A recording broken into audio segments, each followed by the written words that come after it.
Hello गाईस, तर आज आपण आगततंत्राचे काही इम्पॉर्टंट टॉपिक्स बघणार आहेत. तसेच काही इम्पॉर्टंट जे क्वेश्चन्स येऊन गेलेले आहेत युनिव्हर्सिटीमध्ये त्याबद्दलही तुम्हाला आज मी सांगणार आहे. तर तुम्ही हा व्हिडिओ शेवटपर्यंत बघा, म्हणजे तुम्हाला आगततंत्र अभ्यास कसा करायचा आहे हे कळून जाईल. पहिले 2 टॉपिक जे आहेत म्हणजेच कॉन्सेप्ट्स ऑफ आगततंत्र आणि विषचिकित्सा, यामध्ये थोडे जास्त प्रश्न येतात. त्यामुळे जे रेडमध्ये मार्क केलेलं आहे ना, हे सर्व इम्पॉर्टंट आहे.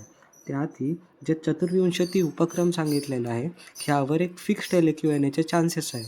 तर तुम्ही ह्याचा श्लोक जर पाठ होत असेल तर नक्की पाठ करा.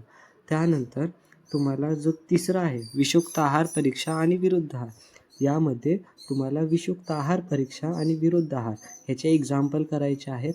आणि विषुक्त आहाराची परीक्षा जी आपण अष्टांगमध्ये वाचलेली आहे फर्स्ट इयरमध्ये, ते लिहून आला तर इथं चालून येतं. जे पुढचा टॉपिक आहे गर्विष आणि दुशीविष, ह्याच्यामध्ये LQ